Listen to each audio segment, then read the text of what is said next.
Moyenne, c'est Marie-Rebecca de Téméraire Marketing. Je suis intervenue il y a quelques semaines lors d'un training lunch à la maison de Redvé et on a abordé le thème les 13 erreurs à ne pas commettre pour votre business. Et la grande question était celle des réseaux sociaux. À quel moment doit-on publier ? Alors cette question-là, vous êtes nombreux à vous la poser et d'ailleurs, elle nous est venue suite à l'intervention d'Arnaud. Arnaud est directeur location d'une société de transport à Luxembourg. Et il nous disait, au final, moi, Facebook, je fais mes posts quand j'ai le temps, c'est-à-dire bien souvent le week-end et bien souvent à partir de 23h. Alors je sais, les réseaux sociaux, ça paraît évident et à la portée de tout le monde. Pourtant, il y a deux grands principes qu'on oublie souvent. Le premier, c'est qu'il faut être présent sur les réseaux sociaux de vos clients. Et le deuxième, c'est de poster quand vos clients sont connectés. Concernant ce premier point, être présent sur les réseaux sociaux de vos clients. Alors ça peut paraître évident, pourtant vous êtes encore nombreux à vous contenter d'être sur les réseaux sociaux que vous utilisez vous à titre personnel. Si vos clients sont sur Instagram, si vos clients sont sur LinkedIn, si vos clients sont sur Facebook, vous devez être sur tous ces réseaux-là. En faisant ça, vous marquez tout de suite des points. C'est-à-dire que vous allez être sur les canaux de communication privilégiés de vos clients. Donc ça montre que vous savez être là où eux ils sont. Donc c'est un bon point de bienveillance. La deuxième chose, c'est que vous allez faire attention à la manière dont vous allez communiquer. Si vous avez un public qui préfère des formats vidéo, vous allez opter pour les formats vidéo. Si au contraire ils sont plutôt photos ou articles, vous allez adapter vos communications en fonction de ça.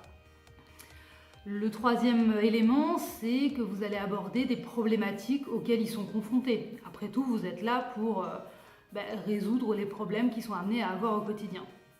Et le dernier point, en étant sur les réseaux sociaux de vos clients, c'est que vous allez aussi faire attention à leur emploi du temps, à leur journée type. C'est-à-dire que vous n'allez poster que, idéalement, quand ils sont connectés.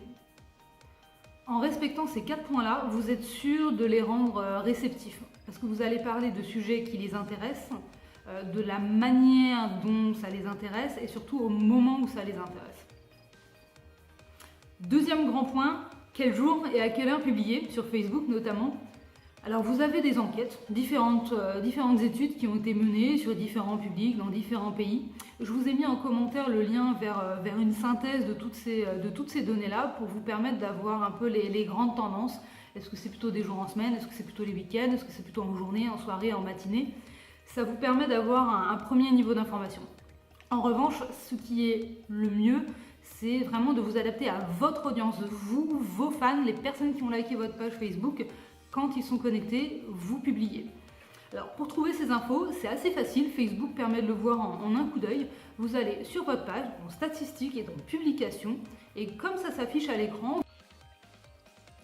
vous verrez un graphique qui vous permettra de vous rendre compte facilement quels sont les jours et les horaires préférés de votre audience.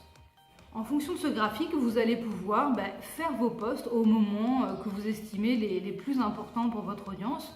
Donc vous allez tester par exemple le mardi à 10h et vous allez continuer à surveiller. Par exemple, dans un mois ou dans 2 mois, si vous vous rendez compte que la majorité de vos fans sont plutôt là le jeudi en soirée, vous allez essayer à nouveau de faire des posts le jeudi en soirée. Voilà, j'espère que ces bonnes pratiques Facebook vous ont été utiles. Alors le sujet du community management et des réseaux sociaux est assez vaste. Si vous avez des questions, n'hésitez pas, envoyez-les moi, j'y répondrai avec plaisir. Et puis en attendant, je vous dis à la prochaine.